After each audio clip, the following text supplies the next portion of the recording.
मित्रों नमस्कार। आज हम बात करते हैं अयोध्या में हो रहे विकास के सापेक्ष जो अमूलचूल परिवर्तन अयोध्या के नक्शे में करने का प्रयास सरकार के द्वारा किया जा रहा है। निश्चित ही वो आगामी चुनाव में या वर्तमान निकाय चुनाव में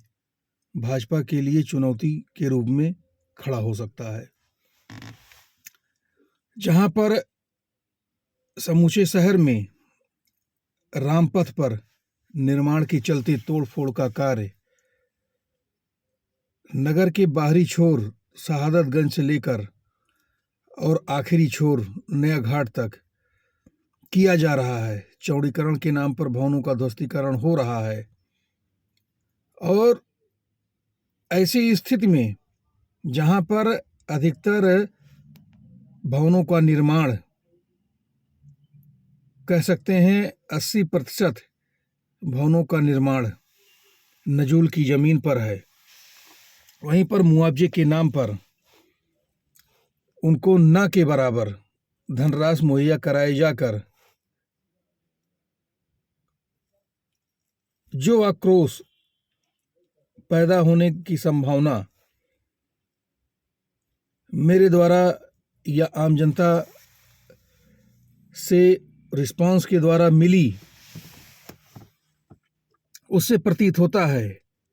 कि वर्तमान नगर निकाय चुनाव भाजपा के लिए टेढ़ी खीर निश्चित ही साबित हो सकता है। आक्रोश पैदा होने का महत्वपूर्ण कारण है उचित मुआवजे का न मिलना, सरकार के द्वारा बताया जा रहा है। वहीं पर कि नजूल की भूमि होने के कारण या मातहती की भूमि पर मकानों के निर्माण के कारण सिर्फ तोड़े जा रहे हिस्से की लागत ही भवन स्वामियों को मुहैया कराई जा रही है। और ऐसी स्थिति में एक विद्रोह का महत्वपूर्ण कारण और भी है कि जिनके घरों की गहराई मात्र उतनी ही है जितना कि सरकार के द्वारा तोड़ने की व्यवस्था बनाई गई है। कड़ाके की इस ठंड में ऐसे लोग जिन्होंने अपना छोटा सा आवास भी इस ध्वस्तीकरण में विकास के नाम पर खो दिया है, क्या ऐसे लोग मन से वाकई में भविष्य में भारतीय जनता पार्टी को वोट के लिए तैयार रहेंगे? एक बड़ा सवाल खड़ा करता है और ये चिंतन का विषय है भारतीय जनता पार्टी के शीर्ष नेतृत्व के लिए, जिनके द्वारा अधिकारियों के समझाने पर इस तरह के प्रस्ताव को मानने की संभावना बड़े बड़े बुद्धिजीवियों द्वारा या आम जनता के बीच चर्चा का विषय बनी हुई है। फिलहाल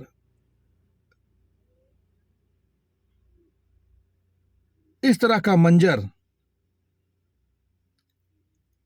अयोध्या के लोग रोज देख रहे हैं। जिनके मकान टूट रहे हैं वो तो रो ही रहे हैं, लेकिन जिन्होंने शहर में अपना मकान अपनी गाढ़ी कमाई से जीवन भर की मेहनत के बाद बनाया है, खड़ा किया है, वो भी उन टूटते हुए मकानों को देखकर मन ही मन रोने के मजबूर हो रहे हैं। निश्चित ही कहीं न कहीं ऐसे विकास को विराम देने की आवश्यकता है। विकास की परिभाषा पर अगर बात करें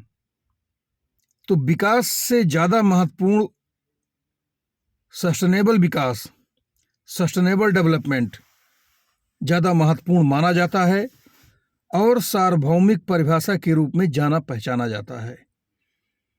लेकिन सस्टेनेबल डेवलपमेंट की बात छोड़कर जहां पर विकास के नाम पर ध्वस्तीकरण कर, भवनों को गिराकर, बीच शहर में सैकड़ों साल, कई सौ साल बसे बसाए शहरों को तबाह कर चौड़ीकरण का कार्य करने के नाम पर कई कई मंजिला बिल्डिंगों को धराशायी सेकंड में कर दिया जा रहा है। निश्चित ही इस पर सरकार को और सरकार को समझाने वाले प्रशासनिक अधिकारियों को समझने की जरूरत है